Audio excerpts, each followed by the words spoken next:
Patty DeGangi and Patty DeAngie, which means we have Patty DeGangi and Kathy Forbes, as well as Andrea, Evelyn, Cindy Purdy, Janet, Jean, Lisa Wadsworth, and Patty Beeson. And I know there's others that said that they would be joining us. So welcome to all of you. Welcome to if it's the first time you've been to a dental codologist session, this is something new. This is our second time. We have the other meeting that is recorded. I'm still working on the member-only portal for my website. Yeah, let's get some extra time. So welcome, and tonight I'm just gonna again just review a few things about dental codology. First of all, it's not dental codeology, it's dental codology, which is the study of dental codes. And the reason we study them is so that we can better understand. Yay, Nancy Rohan's here this time too. Lots of friends. Connie Simmons is here. Awesome. So I have the name Chief Dental Codologist, and as I have said in many courses, I didn't grow up to say, oh, gee, I think I want to be in codes. It is the reason I'm in codes is that it is the language of interoperable electronic health records. And that's my bigger goal, is how we can make a bigger difference with our patients by how we not just wait to see what happens with the codes, but actually create the future of choice.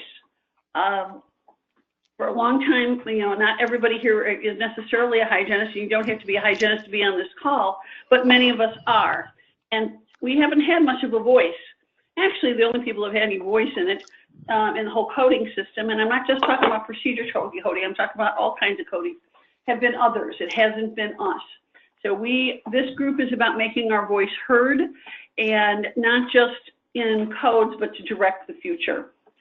So we started with building the foundation last time with talking about that, and you can go back to that recording as soon as I have it available. I mean, like I said, it's done. And tonight we're going to talk about evidence-based decision-making and what influence that is already having on coding in ways that many of us don't know. And what we're going to do this time, to a much higher level than we did last week, is it's going to be much more of a dialogue between us. Patty sitting here. And Mastermind is for all of us. I want to also introduce, if you don't know her, Patty is the dental codologist director, Patty Beeson. And she is the one I know that you were talking to there in the beginning. And she does a whole lot of the making my life viable at all. So Patty is the one that is managing the Facebook page.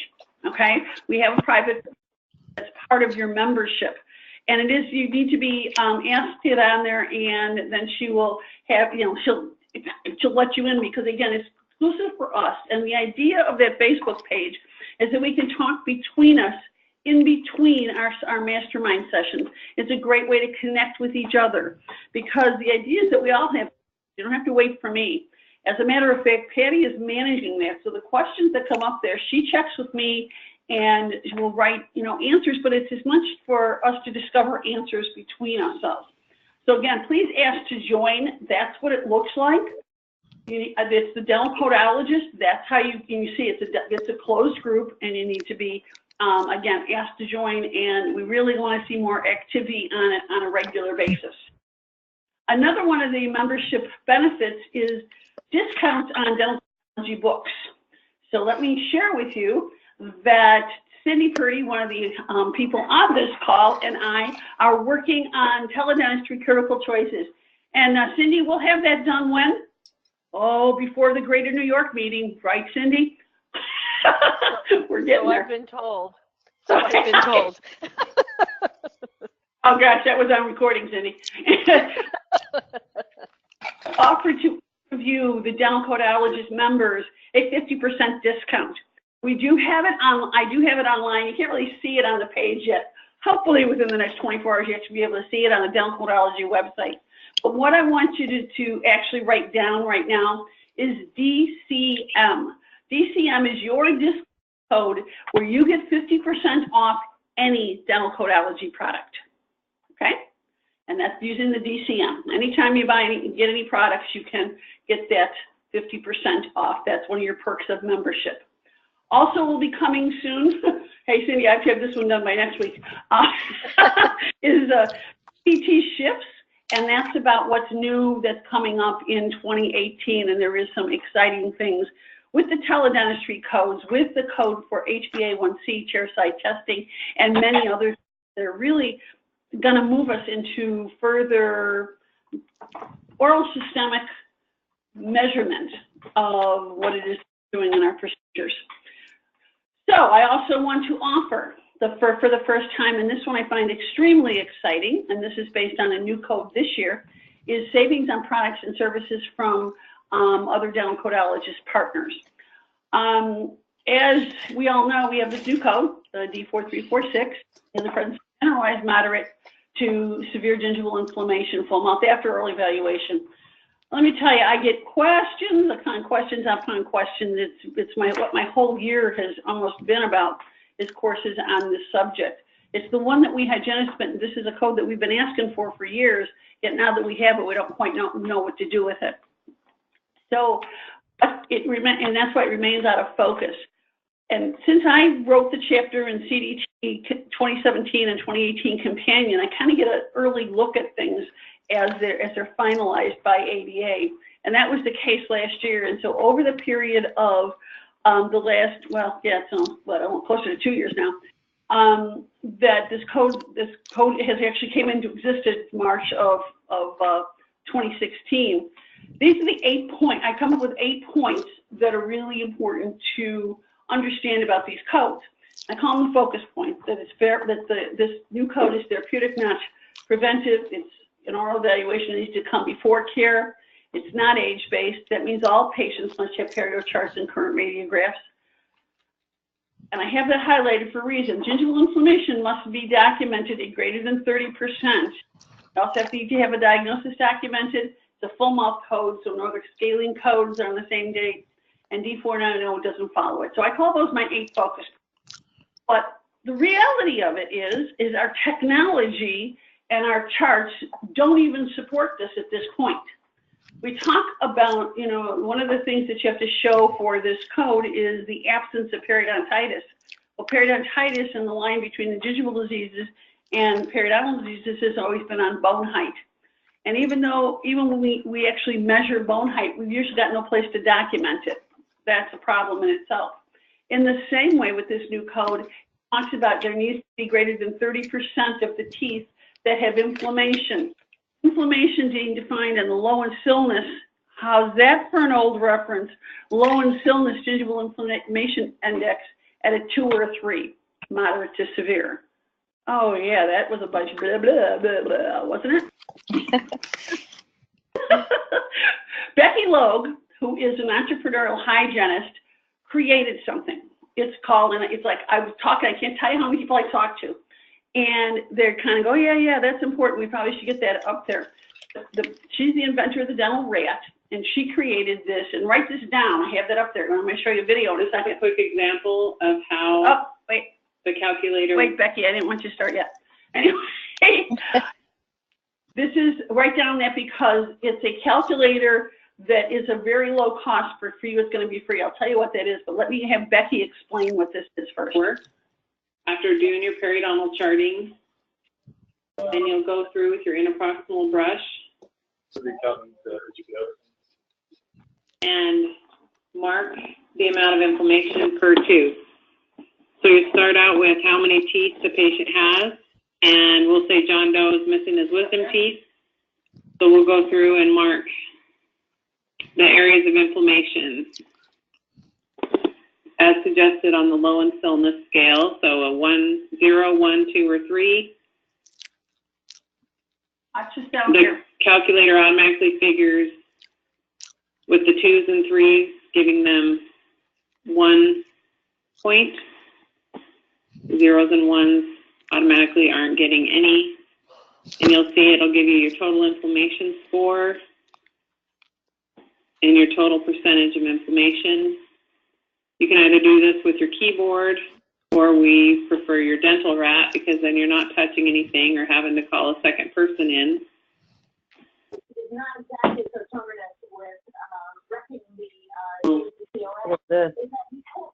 out and put in their chart, or you can PDF it and put it right in on a file. Okay. For that, Afternoon, when it was 80 outside, you all got in here with the heater. mute your mic, I appreciate it, or I'll mute everybody until the discussion part, because we're getting a lot of back channel there. Okay, so I've now got everybody muted. Okay, so I hope you could hear that. What Becky has invented is this really simple tool to help you get a calculation of what we need, which is that 30%. And as you can see in that video, example of how. shut up, Becky. This greater than 30%. So she has a very low cost to it, but for you as a dental codologist, where she's offering it to you for 3 months for free, in addition to $200 off a dental rat. Okay? How you get that discount, you can just contact me and I'll connect you to Becky. But the D4346 calculator you just go to that website, sign up for it, put in DCM, and you will get your discount for 3 months. Okay? It's only like $10 a month anyway, but it's a really great offer because it's an amazing tool. And again, that's a special offer to only the dental codologist members that you each are. Also, these cards I have now done. What's interesting about these cards is this is the size of business cards, but we did them like at a credit card material. So you can take them into the treatment rooms and they can be wiped down. And they help give you the clues. And the other part that does is it helps you have from a authoritative source, because I am a licensee from ADA for coding, that here's the information that can help gain some credibility at your offices.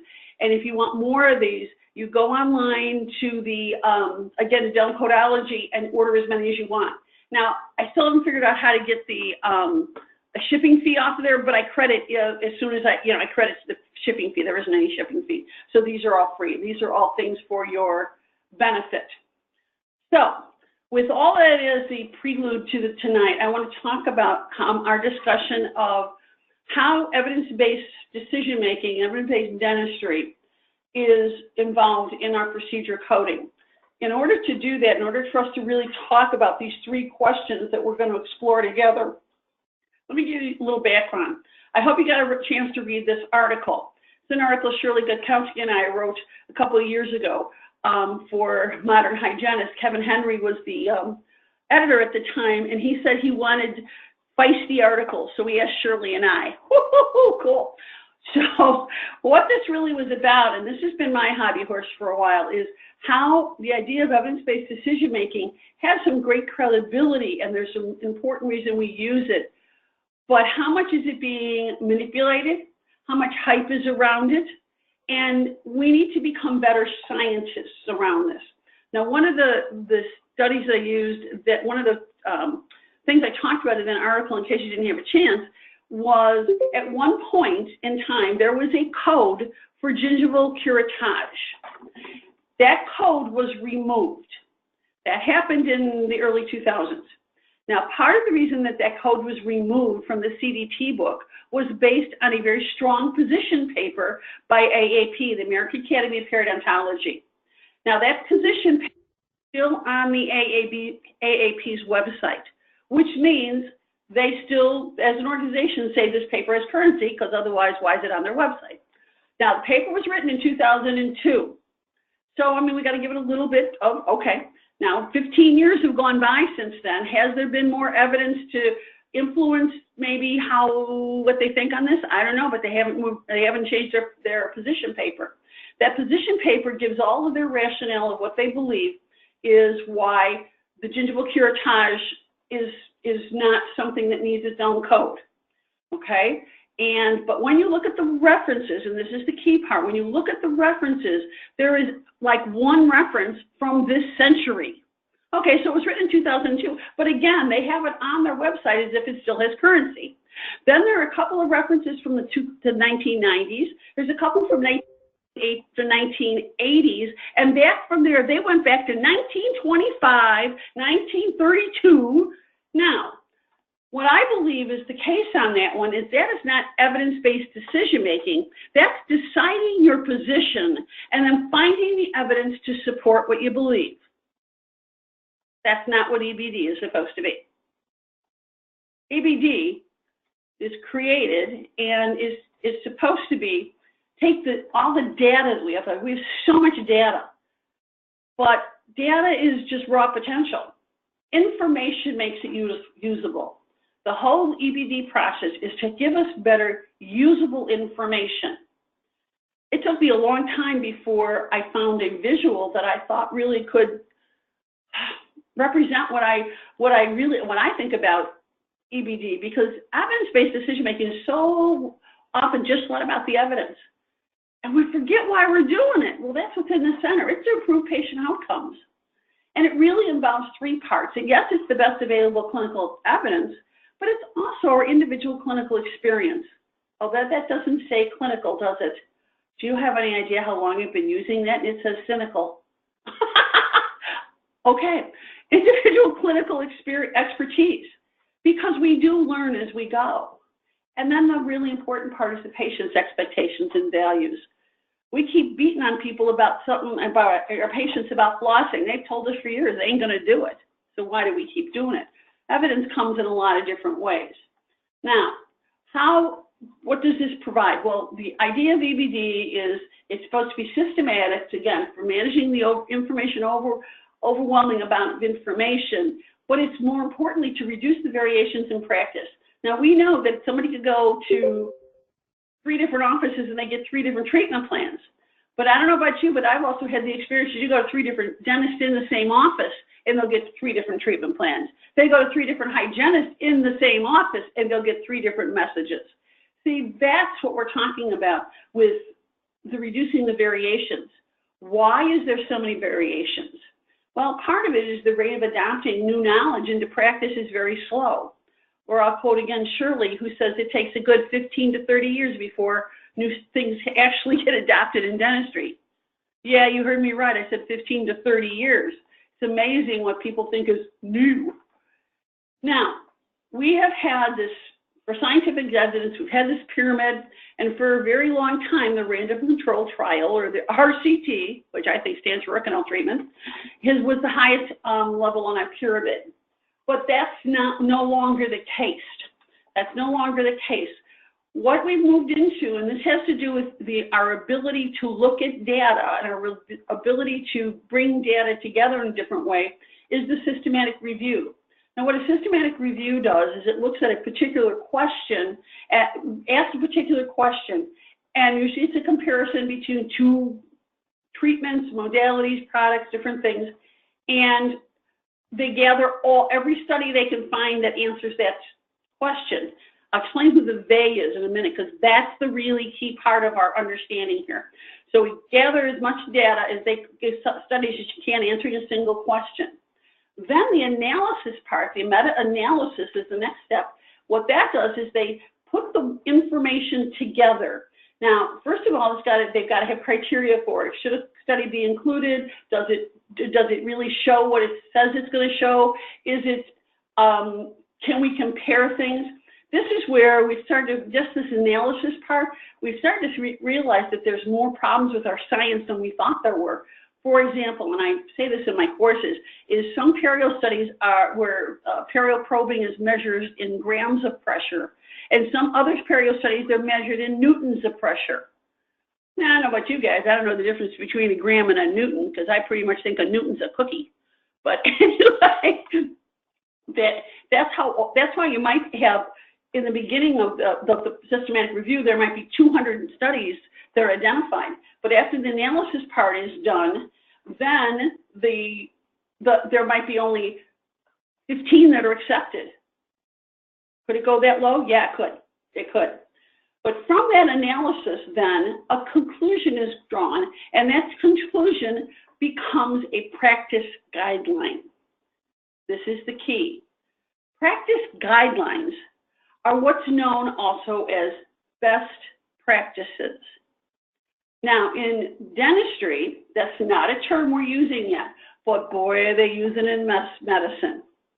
The best practices, for example, Cleveland Clinic, most of us have heard of Cleveland Clinic, one of the biggest heart, people out there as far as their reputation. The Cleveland Clinic physicians are now hired on a 1-year contract, and one of the ways they're compensated and rehired is by how far or how far they stray or how close they get to adhering to best practices. So, what's best practices?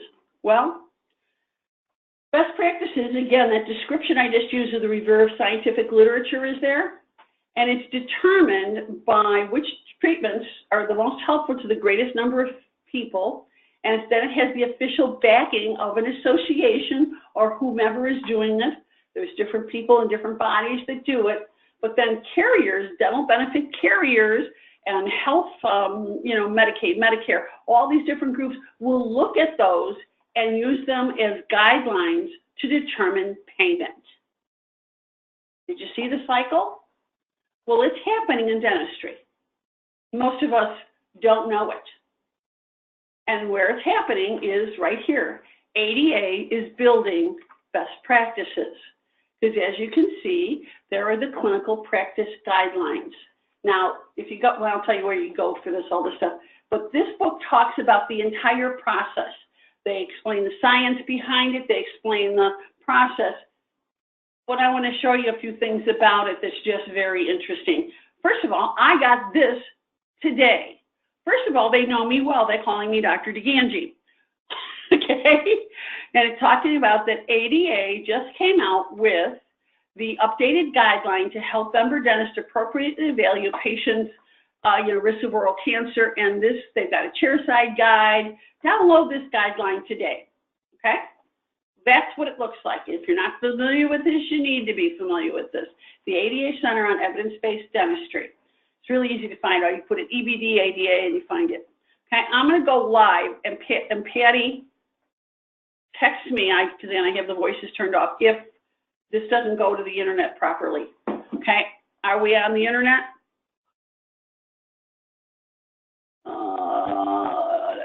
Patty, where are you? I got it. Okay, I'm going to unmute everything. What do you want? Oh, okay, I don't know. I didn't have it muted anyway. Okay, is that live on the internet? Do you see me jumping around? Yes. Okay, good. Okay, so I can't show you everything on this, but this is, again, about the evidence-based process we need to understand. Okay, so here is that chairside guide for potentially malignant disorders in the oral cavity. Now, because I'm familiar with this, I went over and like, oh, that's interesting. They already had a guideline on this. Well, the guideline that they had before is gone. It's not there right now because it's either because of new research or something.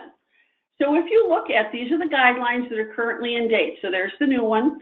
There is one on sealants. There's one on topical fluoride. There's one on fluoride for children, fluoride toothpaste, non-surgical treatment of chronic periodontitis. I want to show you that one because this is where I'm starting to see how things can kind of go awry. And please do not hear me as saying there is negativity here. What I'm trying to show you is just the reality of what I see in this situation. Now, I showed you the pyramid already of what's considered the highest level.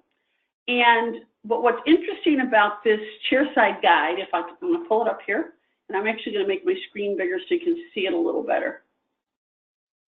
And what we have is they have strong, weak, in favor, all these things about how they feel about things.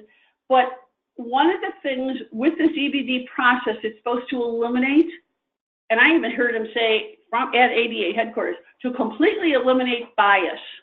In my opinion, there is no such thing as completely eliminating bias because we're human beings. But all of a sudden on this card, for some reason, expert opinion holds what? Does it hold the same sway? Well, I don't know. They got two categories there. Expert opinion for, expert opinion against. Wait a second, I thought this was supposed to be based on science.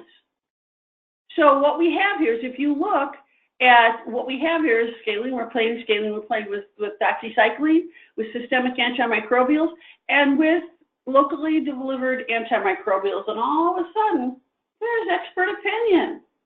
Why is that holding sway? Okay? Hype, manipulation. So this is where I'm, again, as I explained with the AAP thing, and what I'm trying to show here is we are humans. And so there is manipulation that can happen with these things. Now, this is a great resource to go, because if you browse the evidence base, when I go to that page, as you can see, there's a lot of studies that have been gathered here. Okay, so it's a great place. 547 in periodontics, 233 in preventive dentistry. It's a great resource for a lot of study and a lot of places that you can find some great information. The question is these different things that have been created, again, we go to these guidelines. There's the guidelines. What are these really doing? Does anybody see a pattern in the things that have been chosen for guidelines? You don't seem to see a lot on implants, do you? See anything on restorative prosthetic dentistry? No, sure seems to be a whole lot of things in the arena of things that are usually, dental hygiene. I think that's interesting in and of itself. So, with that as prelude, let's now start talking about these questions. With these questions, what I'm going to do is I'm unmuting everybody. And the first question is, how many of our clinical decisions are being driven by flawed or antiquated research? Take that question however you want it, and let's just start talking about this. So who wants to start?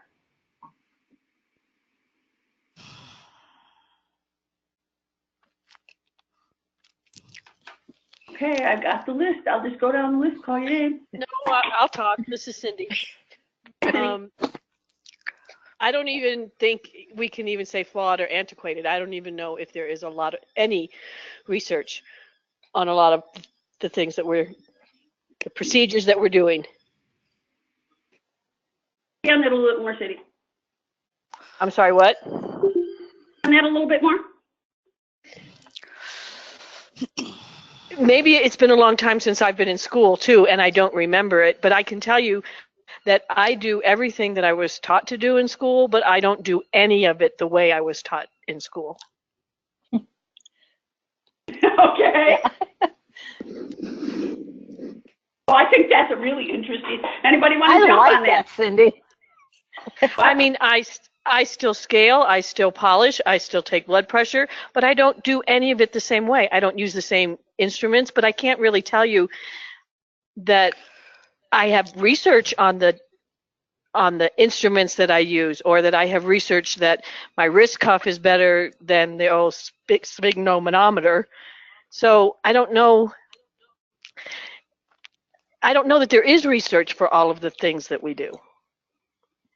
I mean, that's the reason why it would take 15 to 30 years for things to change if we waited for research to use the wrist cuff instead of the old pump to take blood pressure. You see what I'm saying? But is there research out there? I don't know, because I don't research everything that I do to make my clinical decisions. I don't know. I use what I think, what I get the best results in my hands. Yes, I can take this. There we go. I can take this instrument, and I can adapt it best at this angle to remove that calculus. So to me, I don't know if it's the silicone handle or if it's the angles that it's in. This is what works best in my hand for my patient. So that's what I use. That's how I make my decision. What's interesting is that's the decision that, okay, well, remember there was the three things. It was clinical experience, it was the patient's values, and research, okay? And what my experience is, and what I've heard, and what I've heard from lots of other people that are bringing new products to market, they'll say, well, I don't need that because in my hands. So, is in my hands a good enough reason? And I'm not challenging you, Cindy. I want you to. No, I want you to, because I don't have time to sit and research which one of those blood pressure cuffs I should use. So I do want you to challenge it, because that's, in my mind, that's how most clinicians are working at this point. Somebody else want to weigh in on this? This is Angela. I would say some of it we gather just either specifically through CE or accidentally talking to your neighbor at a CE or from other people, but especially like the speakers at CE, I feel like they probably researched it and they're my evidence for evidence-based. But I was also thinking what the difference we went from going for the standard of care, which was the outcome, and now we're doing evidence-based, which is maybe more procedural to get to the outcome. It's kind of interesting. Standard of care outcome. Help me to understand that one. Well, just that we used to, so ADA had a standard of care that we would go by, and now we talk more about evidence-based.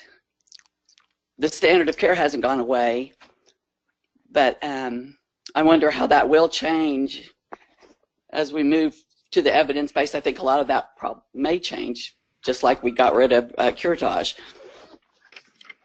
But the question is that was it appropriate to get rid of curettage? I didn't do the research on that, but Again, but I think that what we're talking about here, Cindy and Angela, is exactly what I'm trying to bring forward in this whole process, because as I was trying to, as we were showing, is this very much has to do with how codes get coverage, or there comes to be codes or not, or if there's payment under codes. So that's why this is so important when we talk about dental codologists. So is we as dental codologists, could we have a more of a stay? Or as the last question says, how could we DMC drive acceptance and application of the latest resident evidence? Patty, this is Lisa. Hey, Lisa.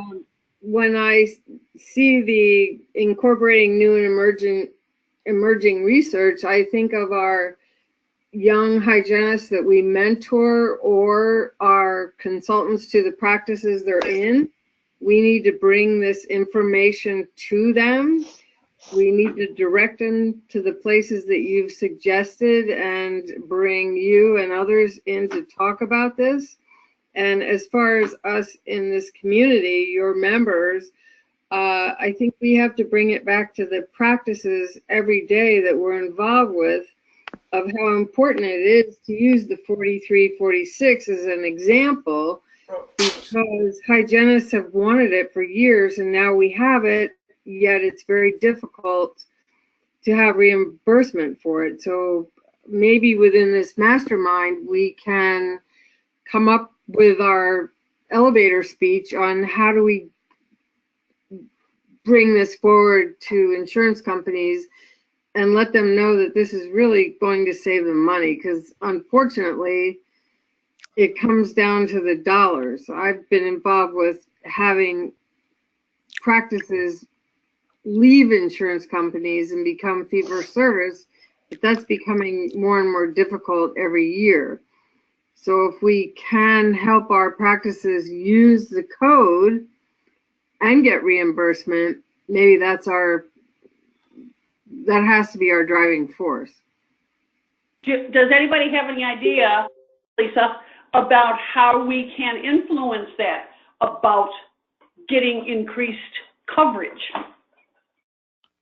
Is there a lobby, Patty? I mean, you probably know more about this than anyone, of how we as thought leaders can influence their change or their stance. Yes, we have a code, but they're trying to figure out every way not to pay for it. Well, again, let's talk about that. And I have someone of equal expertise here, and she's called Kathy Forbes. She doesn't look, you can't on the name. Believe me, she comes up as Patty DeGangi. She really isn't Patty DeGangi, but Kathy and I have met through this last year in a process of working on a codes committee for hygienists. But let's take a step back here on this whole idea of how we can influence codes. We can influence it in a lot of different ways. First of all, is by just knowing what they are and learning what they're about. And the purpose of the focus point was exactly that. So we have something to go back to the office with to help them. Now, how do we influence the payment end of it? Well, first of all, by not being our first concern, but let me tell you from a story from a coding perspective. We influenced getting a code by how we chose to code in the past. There was no code for antibacterial irrigation, yet for many people that was and still is for a lot of people, although I would challenge the science that that's based on, as part of their periodontal protocol, okay? And since we didn't have a code specifically for it, there's always a code because there's always these unspecified by report codes. One of those is D499, unspecified periodontal procedure by report. Now, a by report code means that you are recording narrative. Now, when we write narratives, we're usually writing books, and that's not what we need to write. But one way or the other, in 2013, the carriers themselves came to the coding committee and said, we want to have a code for antibacterial irrigation. Their reason was that it was submitted under the 499 code over 500,000 times in 2012 alone. So how we code influences coding. Coverage under a code can be similarly influenced because we like to make the insurance companies into a bad guys, that they're the ones that, well, they don't want to pay claims. You know why? Because that's their business. They're in the risk assessment business, and they write policies and they pay for things based on risk. So, and if there's not coverage for something, it's not just that they're being bad guys, that the persons and the people buying the policy didn't buy the coverage. So it's not a bad guys, it's not a so how do we influence that? Well, it's by understanding who actually buys most dental insurance policies, and it's not the patient. And unless the office does have a contract with the carrier, most often it's somebody from an HR person from a business. Now, I had this experience last year with my husband. We have dental coverage through his job. Now, I haven't used it much, but we were rear-ended, and my husband fractured a tooth. And because of his carries risk and all kinds of risk assessments, he's very low risk, so we did an onlay. Okay, so that was more conservative. Within 18 months, he fractured the other cusp, of course.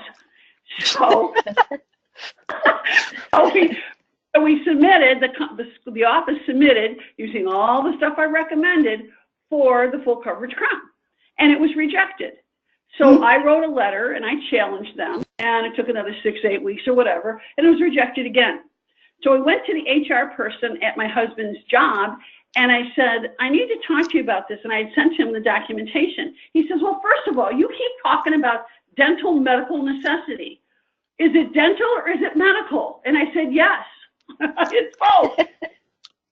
And so then we went back and forth, and I said, I keep trying to explain, the difference between an onlay and a crown, and he wasn't getting it.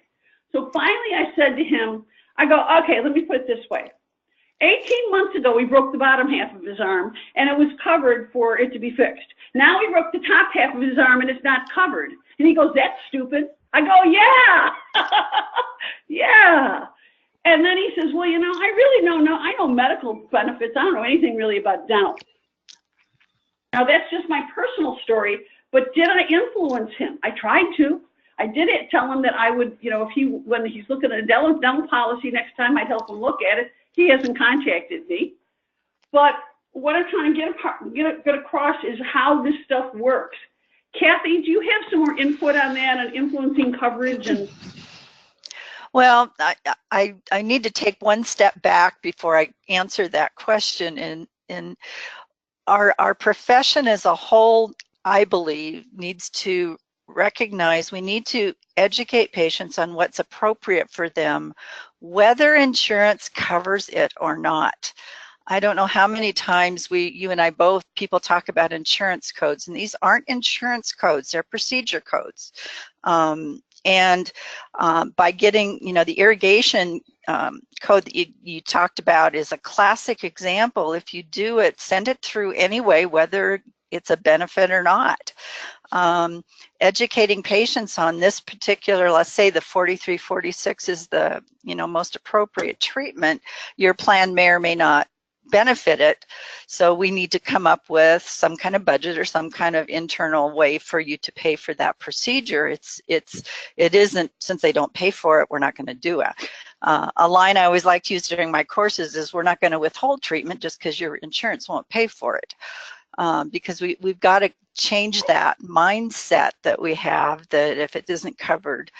And just taking a look at what's going on in our country with all the major catastrophes, and insurance companies are going to be paying billions of dollars to get Santa Rosa and all those back on their feet, and we're going to watch dental benefits even shrink more. So in terms of getting insurance carriers, influencing them on their decisions, submitting codes, even if it isn't a benefit, so that they get all that data and all the metrics of, oh my gosh, this is being sent in and we're tired, tired of, seeing it but not any benefits. It must be important. I think that's one way. I believe that there are hygienists out there who can influence dental carriers in their decision making. And I went to a Delta Dental of Colorado leadership meeting here about 2 months ago, and got a very positive response to wanting to work within the hygiene community in terms of benefits and understanding what's important to the hygienists when they're treating patients, because in Colorado we've got totally independent brick and mortar practices out there that need, that are doing these procedures. So, whatever influence we can make to the actual carrier themselves, whether it's going to meetings or whatever, I think we can reach out to them and talk about what's important to us as a profession and what we can provide to our patients. So that's a long way of talking about it, but as far as influencing the third-party payers, submitting codes, whether it's paid for or not, and educating patients that dental insurance isn't insurance, it's just a benefit.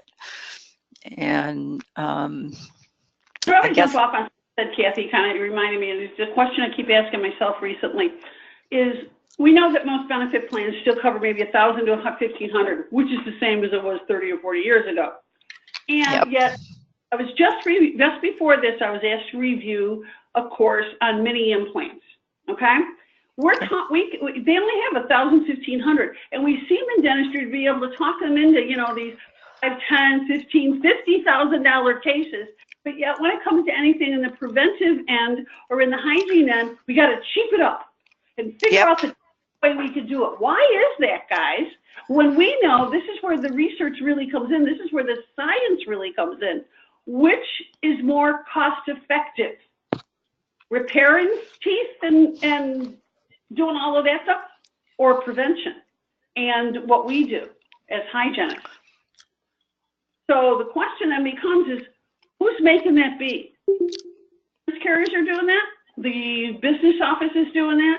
The dentist is doing that? Or is it we hygienists that are doing that? I think it's kind of an interesting thing for us to think about. Since I called on Kathy, I'm going to, I see Linda DeBenedettis is here. Linda, do you have something that you want to add here? No, I'm so out of my league with you ladies. I'm listening and getting a lot here. I also came in late to this, so I feel I'm a little bit behind. So I'm listening, absorbing, taking notes, and I need to go back and look at all of this in the archives when it's done.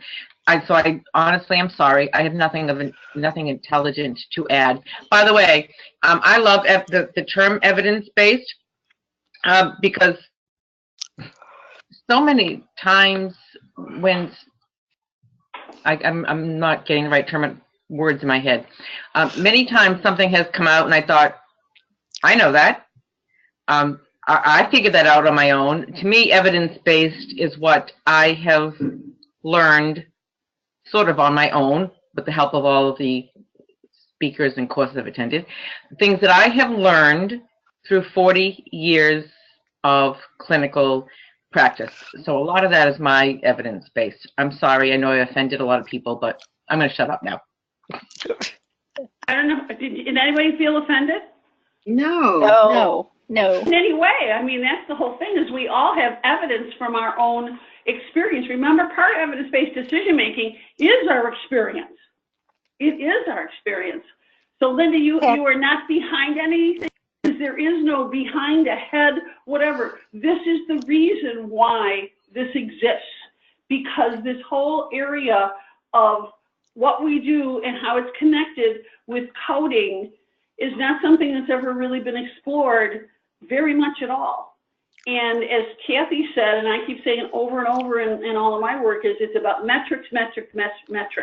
How can we measure things? And the way that we can measure it, and that's where I use that story of how we got that code. The way those carriers saw it, they measured it through codes. The number of codes. Patty. Yeah. Patty. Janet has a question. Who has a Janet, question? go for it. Janet. Hey, Janet.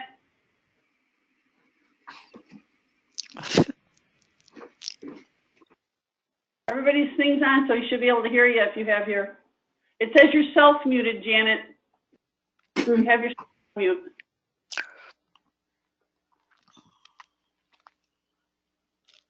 I don't know how to unmute you. I can't unmute you. Type it. Are you there? Well, if you can't figure out how to unmute, go ahead and type it in the box, and Patty will read it. In the meantime, Connie, anything to add here? Because now Connie Simmons has been on our coding committee for the last year, and so you've had a lot of our discussions, but we haven't done it kind of this way. Anything to add with your own experience or thoughts here? No, not really. I mean, like you said, a lot of this is overlapping with what we've been talking about in our other coding group, but I find that I've been presenting some of this same information via Action and some of the CE courses I've been giving, and time again, it all comes back to, well, how do we talk to the patient about it? And I said, I mean, every single time it comes back to this code. How do we talk to the patient about it? And I said, why aren't you just telling them that now we have a code that is able to accurately treat your diagnosis? That's what it comes down to. Treating the way they present in your chair that day. And it goes back to those clinical decisions I was listening to you guys talking about in the 2000s with the curettage. Well, it was always and always has been inadvertent curettage. So why did we need a code for it? Do we still do it today? Absolutely. If I'm in that pocket and I think that there's a bunch of gunk in there, I'm still doing what I learned 30 years ago. But just because I can't claim that with a code anymore, I guess it's just we've been talking a lot about the same thing with the laser therapy, and like you said, the irrigation. A lot of people this is an integral part of their periodontal therapy, but time and time again, I'm telling practitioners, if you're not sending it out, whether there's coverage for it or not, they're not going to know that we're using it. They're not going to know that it's important. So in our practice, everything goes on there: blood pressure, oral hygiene instruction, nutritional counseling. Yes. Every single thing that we do goes in to that insurance company or on that patient's ledger, regardless of what the fee is there. I don't care. If I do it, it goes on there. And that's really the way to keep track. Again, here's the problem is that when we don't have a code, we don't have the metric for measurability. That's the problem with the code going away. By the way, those of you that are on that coding committee, and if you one of you wants to catch up some of our group here, our group here on what we've 6 codes were just submitted to the code maintenance committee from dental hygienists. So go ahead, Kathy. Why don't you go and explain a little bit about what those 6 are? Kathy has been really pivotal in that, because it's important, because it's the first time that, well, not the first time it's been submitted by dental hygienists, but because Kathy's done this before. But go ahead, Kathy, explain a little bit about what we did. The 6 codes. Well, the primary area that this group and I have a personal interest in is changing the language in the opening paragraph in the oral evaluation section that says that only a dentist can do a comprehensive oral evaluation.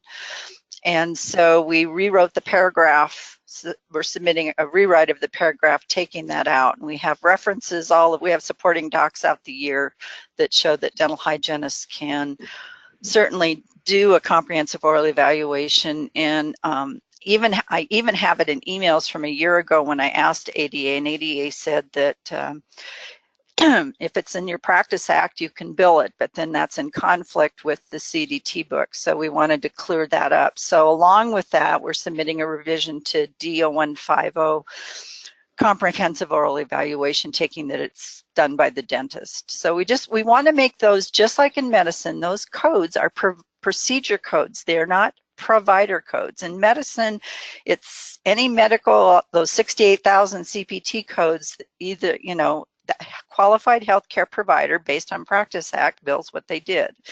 And so we're trying to bring dentistry into the 21st century with that. So those are 2 of the codes we're going to be doing. The other 4, one of them is a 2 of them are local anesthesia codes. We've got a transmucosal or topical, and that would include things like your Covanase and your Orachix and, those kinds of topical products that are transmucosal. And then we wanted an adjunctive local anesthesia agents would include your reversal agents and your buffering agents, because those products cost money and they aren't used on every single patient. So we feel that even from a metric standpoint, they need to be there, whether they're benefited or not. That wasn't the issue. We just feel that it could be a separate procedure. And we're actually going to reach out to the Academy of Pediatric Dentistry, because they're the ones using the buffering and the reversal agents the most. So that's 2 of them. We're doing a 3rd one on biofilm removal with air and water pressure, i.e. air polishing, but we don't want to call it an air polishing code. But there's good research on biofilm removal with that particular avenue of getting the biofilm removal separate from the traditional biofilm removal. So it's one of those, we're going to put it out there, see what kind of reaction we get. They may go, oh, it's a product code, not a procedure code, but we'll see what happens. And then we're doing a use of light energy for bacterial decontamination, i.e. a laser code, but we can't call it a laser code, and the word laser does not appear in any of the docs we're sending in, but to try and at least open the door for discussions. If they say, well, that's a laser code, say, well, no, we didn't want to limit the code to only using lasers, because there may be other products out there that can do that same procedure. So that's where we're coming with the 6 different codes. We'll see where they go. Here's where part of the way there's going to be, Kathy, while you were talking, I went back to the EBD website because I found this earlier today. And those of you that are looking at the screen, you can see that on that non-surgical treatment of chronic periodontitis from EBD guideline, what we have here is surgical with use of lasers. And they say that the research is weak, but then the rationale for each of the other ones is that expert opinion thing. So in other words, it's not the science, it's in their hands. Now let's take that back to what we were talking about how sometimes we do things that are in our hands and they work. So how do we rationalize in our hands like this, yet if a dentist, these are dentists that are deciding in their hands what they believe is that a laser is not effective, so they have this expert opinion. Do you see what I'm trying to show you, how this process works? It's a really Patty, that could be, excuse me. I'm looking at that and I'm thinking when we do our presentation, because we have pages and pages of research that support laser use and that it's a good modality, and yet it says weak. And so it'd be interesting, when we're doing testimony, bring that up and say, but we have all these supporting docs that say it isn't weak. Isn't that kind of in conflict with your EBD site? See why this is where I'm going with why this whole EBD thing is so important to understand, because it is influencing coding.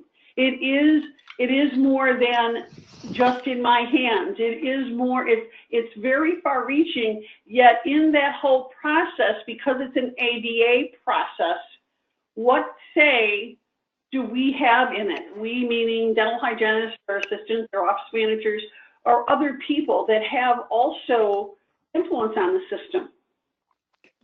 Any comments on that? I have comments, but not on that. Go ahead, make a comment on whatever you want. Yeah, well, several things. I'm not sure who was just talking, but the oral, the comprehensive. Step back, we're not sure who's talking now. So yeah, maybe that's what we need to do. Is when you do talk, till we get to know each other in each other's voices, say who you are. Janet. This is Janet. Hi, Janet. Oh, great to hear from you, Janet. Hi. Yeah.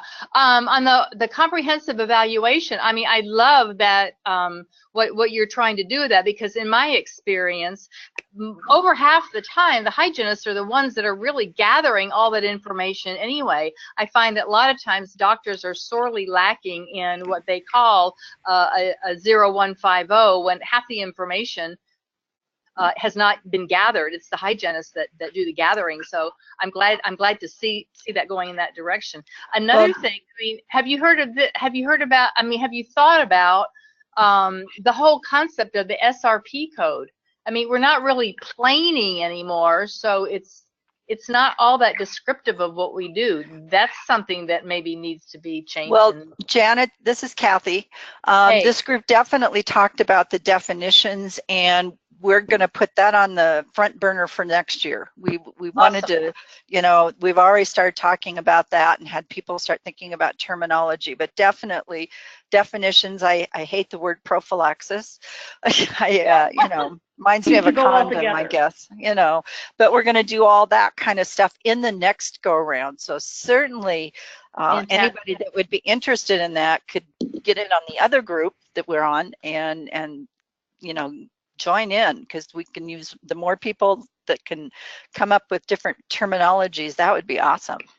Kathy, what's your last name? Forbes, like the magazine, only I'm not the rich one. Gotcha.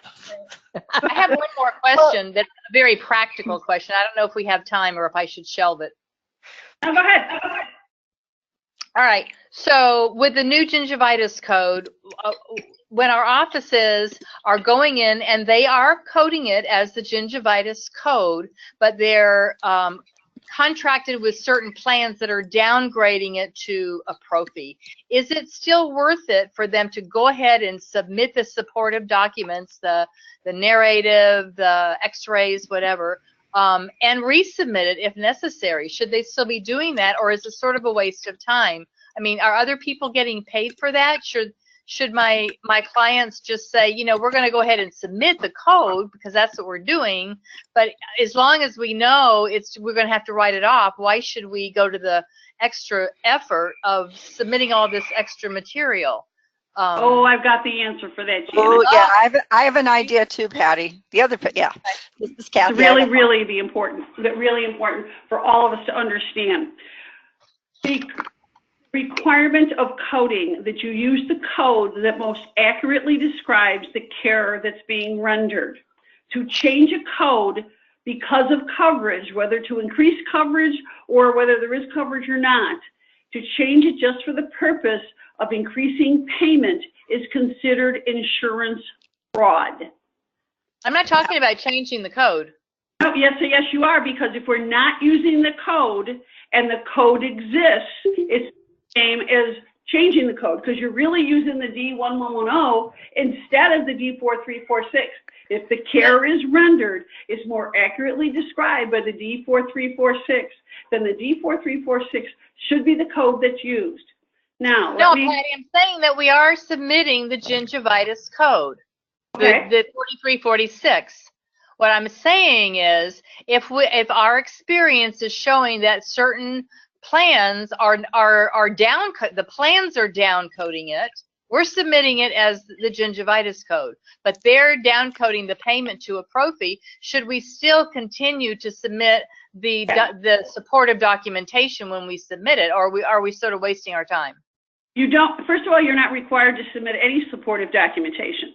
What you need to have is the supportive documentation in your charts. There's nothing that requires you to submit it. Now, I'm a big advocate of using box 35, which is remarks, and remarks is the section that is for anything that will help support that claim. What I believe goes in there is what's called the dental medical necessity. In other words, the reason why we did it. Now, through your documentation that you already did, which is a full chart as well as the inflammation and all those things, you can put something in that box. And one of the things you can put in that box, in addition to their dental medical necessity, is this phrase: if no benefits are available for D4346, consider remapping to D110. Now, why would we do that? Well, the same reason why we don't alternate 4910 and 1110. The reason why we don't is because we essentially are saying they are healthy. Now they have managed disease. They're healthy. Okay, you can't do that. The term is no longer down coding. It's remap.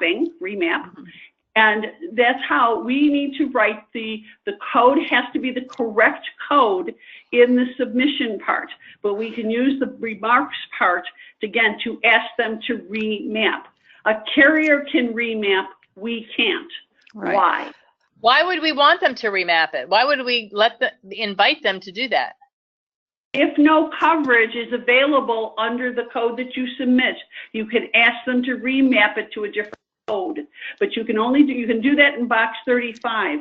You can't use a different code. It is improper to use a different code. Again, it's improper to use the D1110 code instead of the D4346 in the submission part. And something, this is Kathy. I want to put something out there that more dental carriers are starting to do, which is called balance billing.